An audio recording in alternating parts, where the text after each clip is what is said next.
Cone rolling தான் உங்களுக்கு சொல்லி தர போகிறேன். இதுக்கு பேர் வந்து ஃப்ரோசன் ஷீட்.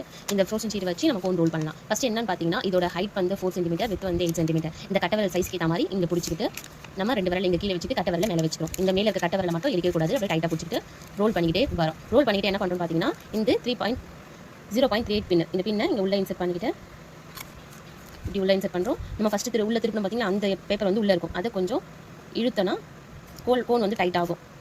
கொஞ்சம் மேலே தூக்கிட்டு இன்னும் கொஞ்சம் டிப்பு சின்னதாக வேணும்னா இப்படி ரோல் பண்ணிக்கலாம். எந்த இடத்துல ட்ரையாங்கல் ஷேப்பு கரெக்டாக வரணும். இது இருக்குங்களா, எங்கள் ட்ரையாங்கல் ஷேப்பில் வந்துன்னா கரெக்டாக நம்ம ஹோல்ட் பண்ணியிருக்கோம் அப்படின்ட்டு அர்த்தம். இப்போது இந்த பக்கமாக இப்படி டே போட்டு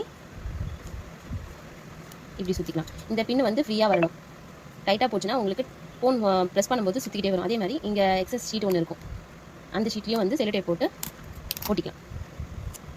செல்லோடேப் போடும்போது என்ன பிரச்சனை வரும்னா, ஹேர் ஃபார்ம் ஆகாமல் இருக்கணும். இல்லைனா உங்களுக்கு லீக்கேஜ் பிரச்சனை வரும். ஸோ இப்படி தான் நம்ம ஃபோனை ஹோல்ட் பண்ணணும். இதுமாதிரி நீங்கள் ட்ரை பண்ணி பாருங்கள்.